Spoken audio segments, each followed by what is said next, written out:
So, absolutely not a scam. We are on testnet. We're just not available for the public to use on testnet. So there's a couple reasons for that. Let me preface by saying this to everybody here. This is a Twitter Spaces that was held over a year ago.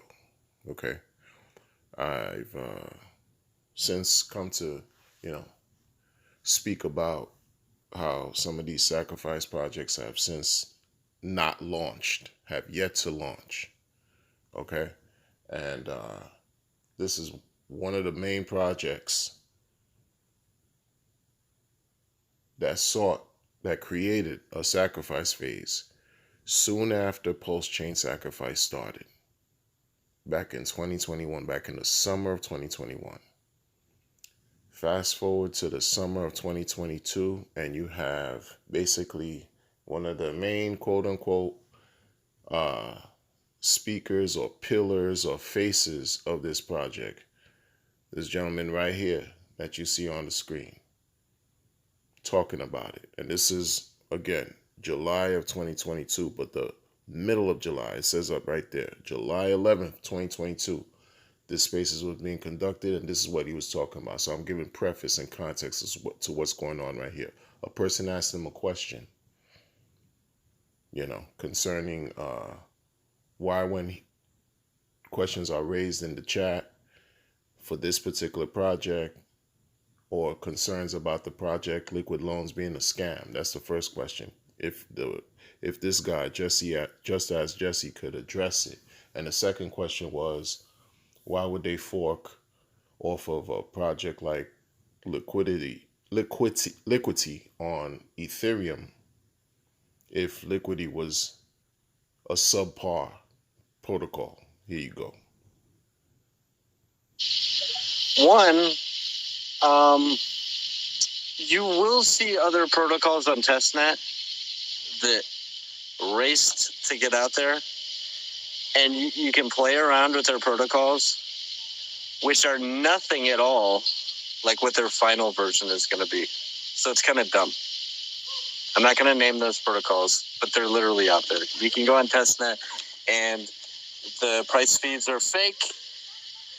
The interface is completely different than what you'll actually be using, and the code is nothing like what it's actually going to be, right? Most of the stuff on testnet, besides Richard's stuff, is that way right now. We don't want that. And we also didn't necessarily want for another protocol to take our code and just build their own version for another token or whatever too early. So we have no idea when pulsechain is going to launch. So we looked at this and we said, well, we've got no rush to do this. It literally is what it is.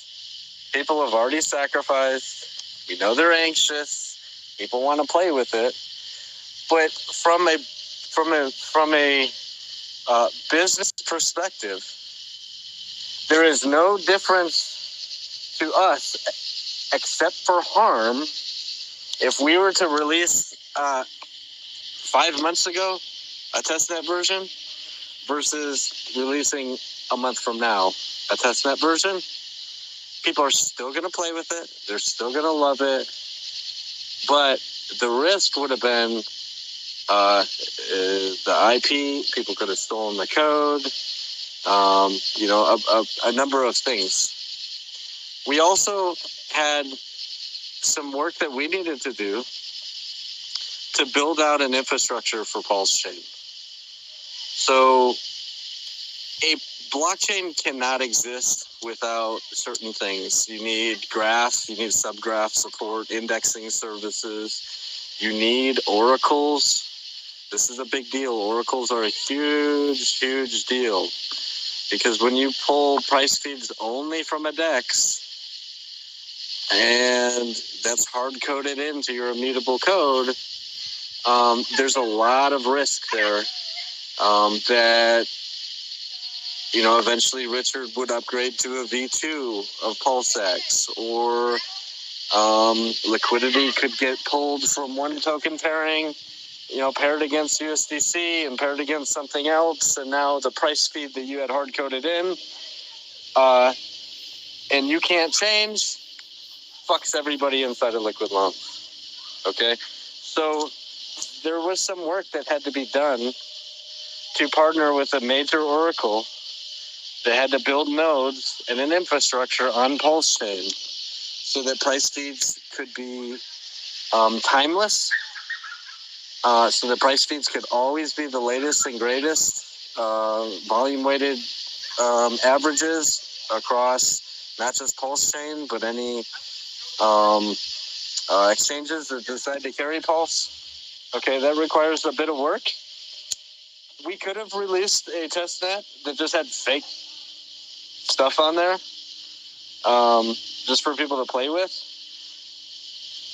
One thing Liquid Loans has always decided to do is never release a single thing without it perfect and flawless and the way that it's going to be at mainnet, right? So we delayed our white paper for probably a week, right? As we made small minor changes, we did it. We made it perfect. We actually ended up delaying our website because we wanted it to be absolutely perfect. Go to liquidloans.io. You will not find a more beautiful website that has great SEO inside of it, search engine optimization. You can go to Google right now and type, what are admin keys? The first thing that pops up is Liquid Loans. Go to Google right now, what are admin keys? You'll see Liquid Loans right there at the top. We put a ton of work into building everything that we release 100% perfect before we release it. Not releasing fake shit that's going to change later. What's interesting, I'm letting this play because there's a few moments here where I wanted to stop and say a couple things. First of all, it's in no particular order. I just heard we just heard the person say, listen, the community is about however many thousand people in Liquid Loans. There's only less than 200 people listening to this recording that was recorded over a year ago. But that's minor compared to whatever else is going on. This is during the period. This was last year. PulseChain didn't launch yet. I hope that's clear. PulseChain did not launch yet. All right, and this was a question that a man in the audience asked for this person, this person who was the face of Liquid Loans, one of the faces of Liquid Loans, to ask these questions, right? The thing about perfection, and we always hear it too, even on RH side of things, with Hex is perfect, 100% flawless. That's all good. Me personally, we strive for perfection. I don't think we really reach perfection. That's my own opinion, right? Because that if we reach perfection, that would suggest that on some level we're perfect, and I find that hard to believe. But that's neither here nor there. Let's get back to this thing, and then we're gonna really break this down after it's done. But let's hear what was being said a year ago. Again, a year ago. So I hope that answers the first part of the question. Second part is about the performance of Liquidity. You could argue that Liquidity has performed very well. After the initial dump, because they did have venture capitalists, and venture capitalists like to dump, we do not have venture capitalists. After the initial dump, you don't have venture capitalists. You have sacrifice monies that were raised upwards of 50 million. 50 million. All right? 50 million. Let's talk about it. Stack that chart right on top of ETH. It does the exact same thing ETH does. ETH goes down 20%, Liquidity goes down 20%. ETH goes up 5, Liquidity goes up 5. Those charts are damn near identical. Okay, ETH has done a huge crash. Liquidity followed right along with it as ETH did its thing. their user base, we have over 10,000 people. They have maybe 900 people. We have 10 times the user base. We have locking mechanisms inside. So back to what I said initially, like he said, at the time they had 10,000 users, right? User base, quote unquote, as he defined it. Uh, Less than 200 listened to this, listen or heard this. At the time where I'm watching this, while we're at the time this is being created, it only says 197 people tuned in. I'm not saying anything about anything. It's this is what you find a lot, even in what we do as far as RH side of things, as far as the ecosystem. And some people could argue that this is RH, but it's not a Richard Hart product. Let's be clear. It's not a Richard Hart product. They're part of they're trying to create something within the ecosystem, right? To add, to contribute. But it's been 2 years. It's been 2 years. Let's get back into it.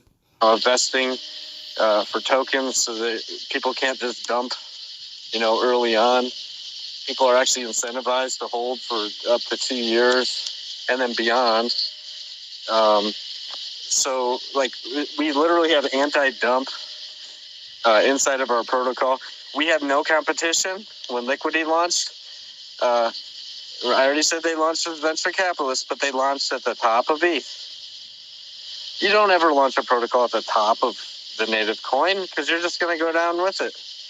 But they also had competition, 25 different lending protocols that were competing against them. They had Aave, they had Fei, they had Celsius, which was the centralized lending platform.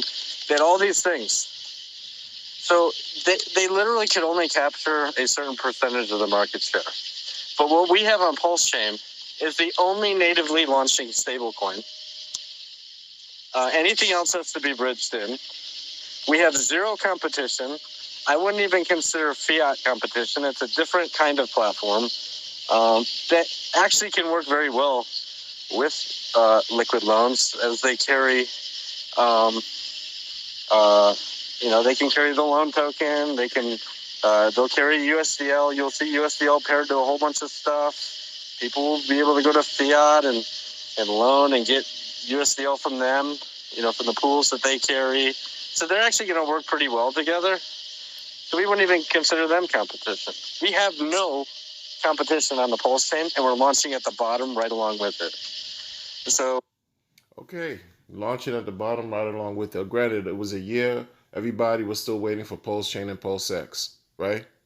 But this is what was the build-up up at that point. This is what the talk was at that point. When Pulse Chain launches, soon after, I've even heard numbers like 60 days after Pulse Chain launch, liquid loans would launch. And one of the reasons why I keep talking about this overall is because people I know who I talk to them and about crypto and Hex, they did their own research and discovered Pulse Chain sacrifice and all these other sacrifices, and they're asking me questions on this one specifically, like what's going on here. Others too, like Power City, etc. What's going on? How, folks don't want to hear anymore about announcements about waiting. They're human beings. They understand the no expectations thing. They understand it. But this was a year ago, and here we are now, approaching the end of September, and it's just. But let's continue. It's just different. Just because it's a fork of something doesn't mean that it's going to perform the same way at all. Launch mechanism matters. There's several things that make price go up. I talk about this often. One, you have to have a good protocol, preferably immutable, unchangeable, okay? And it has to have a use case.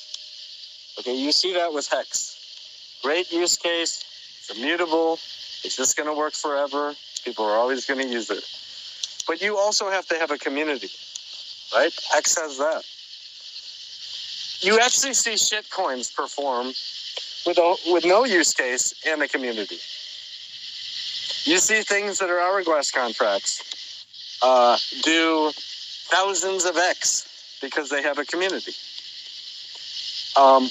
Liquidity didn't have a community when they launched. They kind of stealth launched. They had some VCs that dumped on people. They had no YouTube.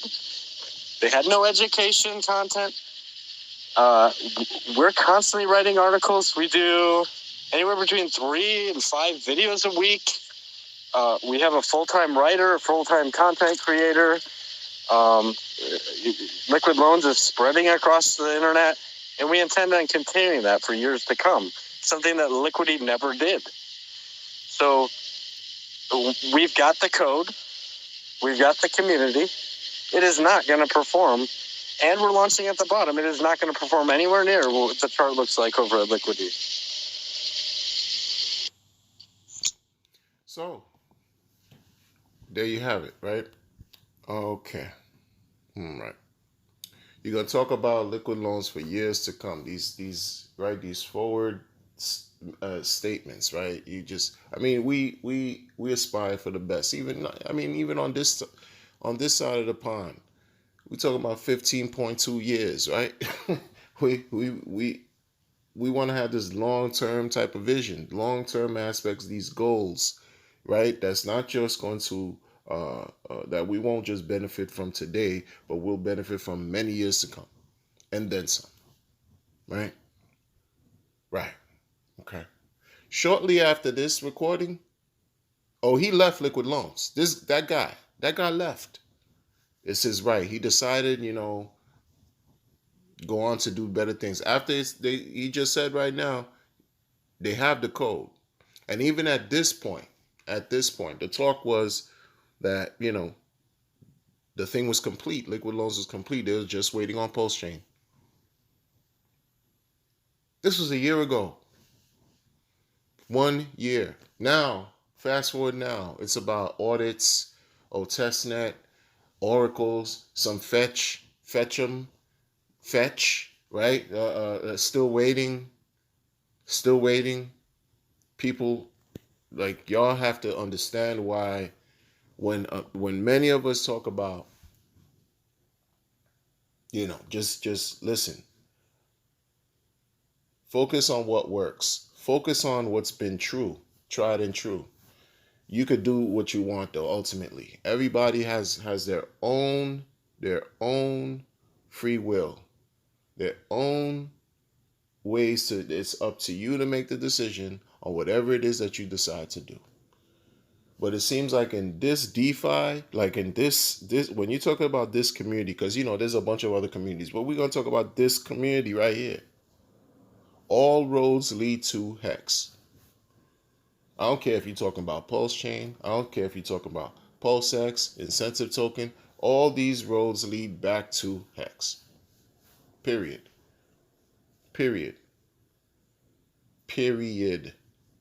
Because at least you can say, and it's verified, right, that up to this point, you want to talk about perfection or something that's near perfect, because you already heard what I said about perfection. How can you expect perfection from imperfect people? I don't know how that works, but at least with that smart contract, that token called Hex,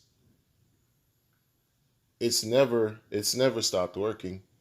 It's never been interrupted. There's never been any hacks. No one's ever gotten scammed, right? This is not a piece of code that you can upgrade whenever you want. It's etched in the blockchain, and it works in a way where it just cannot be upgraded, improved, nothing. It's just there. That's it. A testament in history, forged. That's what they mean by when they talk about immutable. It can't be changed. And it just works the way it was designed. When you want to talk about designs, project design, or the way it was developed to work, it is what it is. People don't agree with many things, such as OA and who owns it and all that mumbo jumbo. Where did the ETH go? That's blasé. That's something for the past. That's just whatever. Again,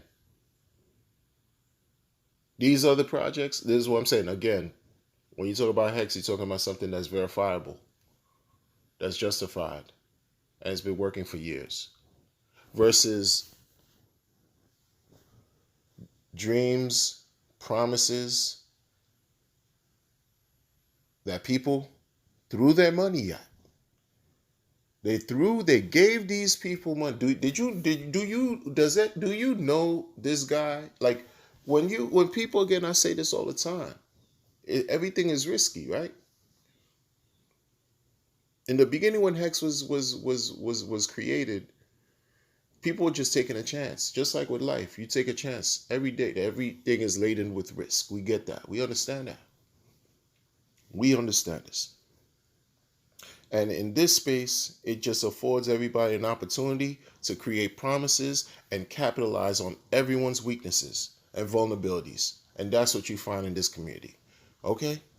Now, again, I'm not wishing, but because this guy since bounced, I'm not wishing that the Sacrifice Project people that are still not producing anything, as far as mainnet haven't launched anything yet, I'm not wishing that they fail and hurt the people.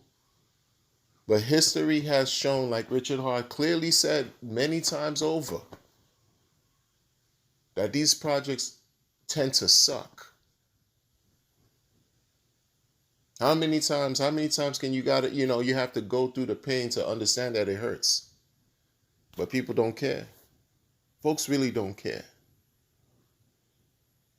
Even upwards of now, move forward till now. Like, this guy left and jumped, like I said, he went and joined Power City. What's that? What are they doing? What are they doing over there? Showing you a graph of how many projects onto Pulsechain. Like, okay, you have Portal X. How many other dexes are there too? Like, what else are y'all doing? And this is another person who left Liquid Loans, who's now also a face of Power City. A major proponent. You jump one ship and go jump on another ship. I hope both ships don't sink, because people just did what they had to do, hoping that, whatever promise and dreams you were offering comes true. 50 million for Liquid Loans. Tens of millions. I don't know how many millions for Power City. They said like about 15 million they raised. Crazy. Mintra, what, 9 million or something like that? If I'm wrong, I'm wrong. Correct me, leave a comment. Correct me in the comments if I'm wrong. Announcements of an announcement. Even now, they talk about, the Fetch Oracle audit, whatever, is going through an audit. And then people are still asking, well, when's it going to be ready? Oh, it's going to be ready when it's ready.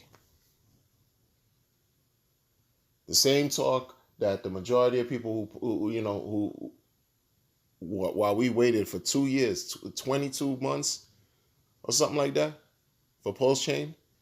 Oh, soon, 2 weeks, all these memes, all these jokes prolong the frustration to the point where Rich's outrage marketing backfired on him, because people in the community became enraged, because they're like, yo, what are you doing? You see people, even though there's no expectations, but folks are human. People got upset. People went and complained to regulatory bodies. The one that I don't even need to mention anymore. Those who know, went to complain about how Richard was acting up last year. And now he has to be investigated and going through whatever proceedings and legal issues, blah, blah, blah. And y'all seem to want people to believe in what you got. Like, again, this is not about going against builders, man. It has nothing to do with that. It's not about that. It's about why you guys not understanding that you looking crazy in these crypto streets, these intangible streets. You all that took sacrifice funds that haven't produced anything yet are looking ridiculous right now. Period. You look suspect. You're guilty before proven innocent. That's just what it is. And you have to wear that until you decide to launch something that's worth launching. until you decide to launch anything. I don't even care if it is worth launching or not, but at least make right by the people. If you have a conscience, a lot of y'all don't care because a lot of projects that have sacrificed already scammed on Pulse Chain. Facts. But leave it to folks like us that talk about, just appreciate Hex for what it does. Just understand it, learn about it, study it. It's just, oh no, we brainwashed, we're toxic, and but this is healthy. Going through this is healthy. Like, what's the alternative? Dividing your attention in 100 different projects and promises that's going to yield you what? It's not about meme coins and none of that either. It's about where these other 150 whatever that haven't launched yet. I'm not talking about those that have. Not talking about those that have. But even with some of those that have launched, they've shown along the way that they have vulnerabilities. They've shown along the way that they have vulnerabilities. Not Hex though. That's why I say the roads, everything, all the arrows are pointing to that six-sided figure, six-sided object with the magenta and orange colors. All roads are pointing there. That's just what it's looking like. I don't care what philosophy and whatever tokenomics these other things are trying to create and put. No, all roads are pointing to where it needs to point to where it's been pointing to. And if it wasn't for that for that six-sided object, we wouldn't have these conversations that we're having today. It would be different, 100%. So what's the issue? Y'all figure it out. Yeah, because a lot of people just seem like they just want to not exercise critical thought and remain in drama and stew in their own worry. Who wants to do that? Make it make sense, folks. Make it make sense. It's Crypto Wonder. I'll talk to you later. Be well. Peace.